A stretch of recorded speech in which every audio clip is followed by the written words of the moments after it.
SSC GD भर्ती 2025 की तैयारी करने वाले बच्चों के लिए वीडियो मोस्ट इम्पोर्टेंट रहने वाले हैं। दोस्तों, जो लोग हमारे चैनल से काफ़ी टाइम से जुड़े हैं तो उनको पता है कि मैंने जीडी 2025 के ऊपर आरटी काफ़ी दिन पहले लगा दी थी कि इसकी टोटल वैकेंसी कब तक आएगी, कब इसका नोटिफिकेशन रिलीज किया जाएगा, क्या जीडी 2000 की वैकेंसी आएगी या फिर नहीं आएगी। टोटल 3 से 4 क्वेश्चन हमने पूछे थे, तो अब सभी को पता होगा। तो अब हम देखेंगे आरटीआई का जो स्टेटस है वो, कि आरटीआई का रिप्लाई हमें मिला है या फिर नहीं। प्लस भाई सबसे बड़ा डाउट है ना, ये है बच्चों का कि तैयारी कहाँ से करें। कुछ बच्चे ऐसे होते हैं जो कि विश्वास रखते हैं सेल्फ स्टडी के अंदर और वो सिलेक्शन भी ले लेते हैं, 100% सिलेक्शन भी ले लेते हैं। कुछ बच्चे ऐसे होते हैं जो कि बैच का सहारा लेते हैं और वो भी 100% सिलेक्शन ले लेते हैं। बैच से भी टॉपर भी निकलते हैं, सेल्फ स्टडी से भी टॉपर निकलते हैं। वो आपके ऊपर डिपेंड करता है कि आप किस तरीके से अपने स्टडी को टाइम देते हो। तो भाई आपको मैं एक बेटर तरीका बताऊंगा, सेल्फ स्टडी करनी चाहिए या फिर बैच लेना चाहिए। भाई मैंने 6 एग्जाम क्वालिफाई कर रखे हैं, अब सभी को पता होगा। जो हमारे चैनल से काफ़ी टाइम से जुड़े हैं तो उनको मैंने बता रखा है कौन से एग्जाम मैंने पास कर रखे हैं। तो भाई मैंने बैच भी लिया था, मैंने कोचिंग सेंटर भी ज्वाइन किया था और मैंने सेल्फ स्टडी, सबसे ज़्यादा मैंने सेल्फ स्टडी की है। अब दोस्तों सबसे ज़्यादा आपको बेनिफिट किस चीज़ में होने वाला है उसके ऊपर हम बात करेंगे। प्लस भाई आपको बेस्ट बुक के बारे में भी बता दूंगा कि आपको कौन सी बुक खरीदनी चाहिए। तो दोस्तों सबसे पहले ना हम तैयारी कहाँ से करें इस डाउट को ही क्लियर करेंगे, क्योंकि वीडियो का जो मेन टॉपिक है ना यही है कि हमें तैयारी कहाँ से करनी चाहिए जीडी 2025 के लिए। तो ये काफ़ी बच्चे ने एक चीज़ को लेकर डीमोटिवेट भी है अभी, कि अभी तो भाई जो पिछली भर्ती है इसका पीएसटी एंड पीईटी भी नहीं हुआ है, तो ये भर्ती का हम तैयारी कहाँ से करें। तो दोस्त आपको बता दूं, अगर 2024 वाली वैकेंसी का पीएसटी पीईटी डेट आ जाती है, आपका फिजिकल भी हो जाता है और आप इसकी तैयारी नहीं करते, तो इसके अंदर नुकसान किसका होगा? किसी का भी नहीं होगा, सिर्फ आपका नुकसान होगा, वो भी 100% आपका नुकसान होगा। तो इस नुकसान से बचने का एक ही तरीका, भाई फिजिकल आपका 100% होगा। 2024 की जो वैकेंसी है ना, फिजिकल तो 100% होगा, ज्वाइनिंग भी 100% होगी, बच्चों को जो भी मिलेगी, सैलरी भी आएगी, सब कुछ होगा। लेकिन नुकसान आप तब ले लोगे जब आप इस भर्ती की तैयारी नहीं करोगे। तो भाई आपको तैयारी करनी चाहिए। आपको पता है कि एक लड़का अगर किसी भी कम्पिटिटिव एग्जाम की तैयारी करता है तो वो कम से कम 60-70 से फॉर्म डालता है अलग अलग भर्तियों के, तब जाकर उसका कहीं न किसी के अंदर सिलेक्शन होता है।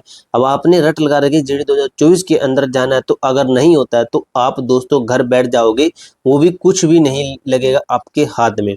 अब दोस्तों बाकी बातें छोड़कर हम चलते हैं कि हमें तैयारी कहाँ से करनी चाहिए, बेस्ट तरीका क्या है। 100% भाई आपका सिलेक्शन हो जाएगा। जो आपको मैं अभी स्ट्रैटेजी बताऊंगा उस तरीके से आपको तैयारी करनी है अच्छे तरीके से।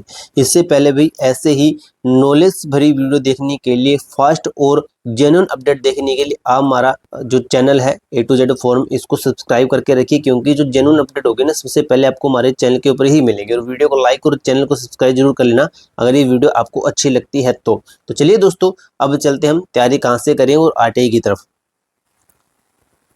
तो सबसे पहले दोस्तों हम बात करते हैं कि तैयारी कहाँ से करें।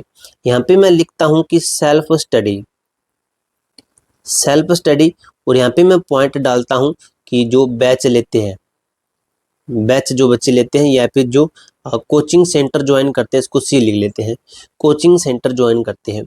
तो दोस्तों सेल्फ स्टडी किसके लिए मोस्ट इम्पोर्टेंट होती है? तो सेल्फ स्टडी उनके लिए होती है जिनका बेसिक कवर होता है, बेसिक कवर होता है, जिन्होंने एक बार बुक्स पढ़ रखी है, ये इनका कवर होता है। तो वो क्या करते हैं, उनको पता होता है।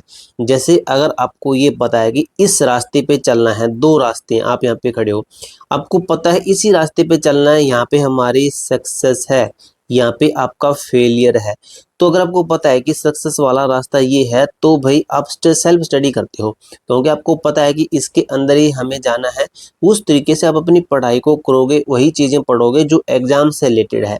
अगर कोई फ्रेश कैंडिडेट आके बैठ जाता है कि सेल्फ स्टडी करेंगे दूसरे के देखा देखी, तो वो क्या करेगा, जैसे जीडी के अंदर आती है आपका हिंदी, रीजनिंग, मैथ और जीके आती है, तो वो क्या करेगा, अगर कंप्यूटर आ गया तो वो कंप्यूटर दे धनाधन कंप्यूटर, तो भी इस तरीके से वो उसका टाइम वेस्ट होगा।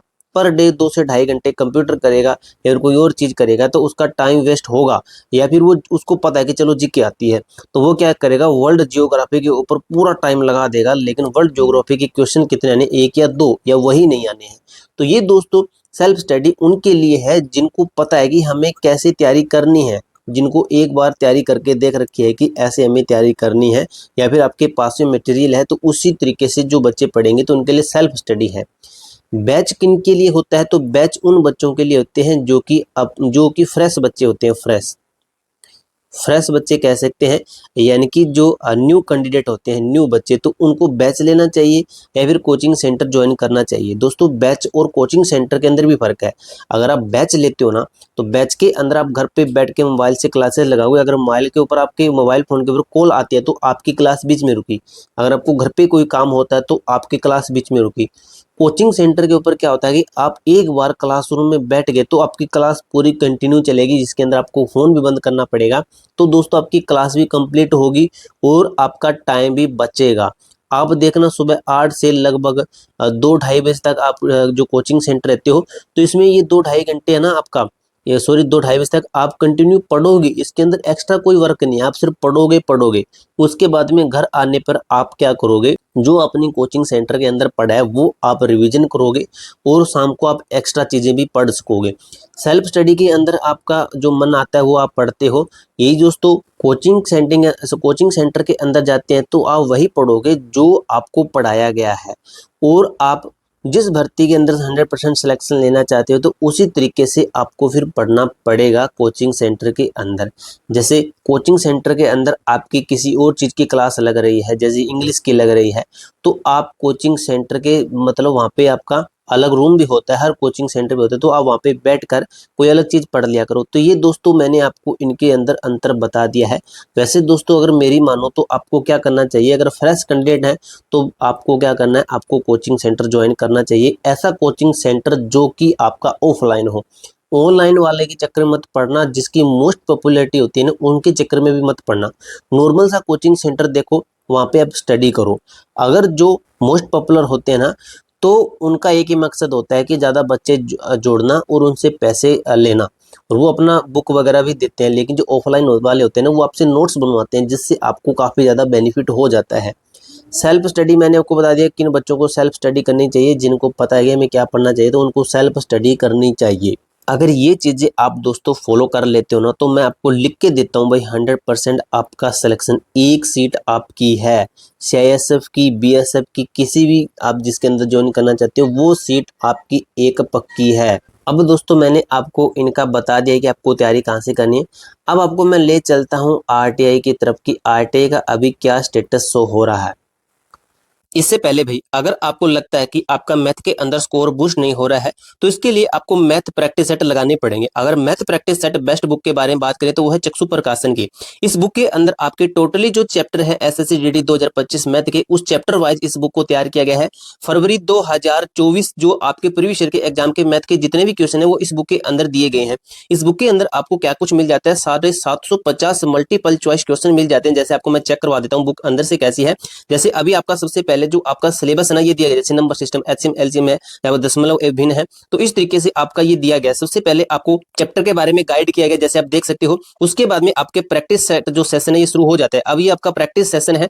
अब आपको इसका एनालिसिस है ना वो बहुत शानदार तरीके से करवाया गया है। जैसे ये आंसर है आपके, और आंसर को देख लीजिए किस तरीके से आपका स्टेप बाय स्टेप अच्छे तरीके से इसको करवा रखा है। इसके साथ ही दोस्तों चक्षु प्रकाशन का reasoning practice set, GK practice set और हिंदी प्रैक्टिस सेट भी आता है। इन चारों कॉम्बो पैक को आप खरीद कर अपनी तैयारी को और भी बेहतर कर सकते हो। चारों कॉम्बो पैक का लिंक आपको मैं डिस्क्रिप्शन के अंदर दे रहा हूं, वहां पर जाकर आप अपनी बुक को परचेज कर सकते हो। फ्लिपकार्ट, अमेजॉन, स्नैपडील, इन सभी से आप इस बुक को परचेज कर सकते हो बाय लिंक डिस्क्रिप्शन के अंदर दिया गया है।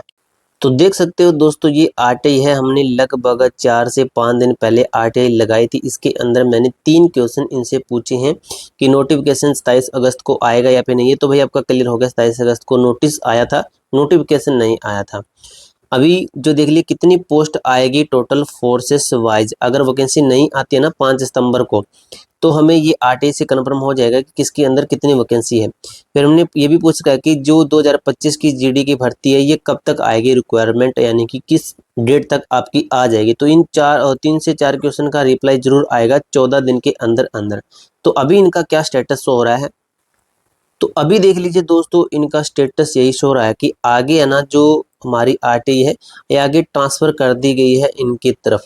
तो दोस्तों इनका जल्दी रिप्लाई आ जाएगा, 14 दिन से पहले रिप्लाई आ जाएगा। तो आपको बता दूं एक्सपेक्टेड कितनी पोस्टें आपकी इस बार आ सकती है। तो दोस्तों आपकी 20,000 से 20,000 प्लस और 30,000 तक आपकी जो पोस्ट है ना ये आएगी। 20 से 30,000 तक आपकी जो पोस्ट है ये आएगी। ये वैकेंसी आपकी आएगी इतनी, लेकिन बाद में ये बढ़कर आपकी 40,000 जा सकती है। इसके समथिंग आपकी बाद में वैकेंसी हो जाएगी। तो यह दोस्तों पूरी जानकारी। अब इसके अलावा आपका कोई भी डाउट, कोई भी क्वेरी है ना तो कमेंट बॉक्स में पूछ सकते हो। तब तक के लिए जय हिंद, जय भारत।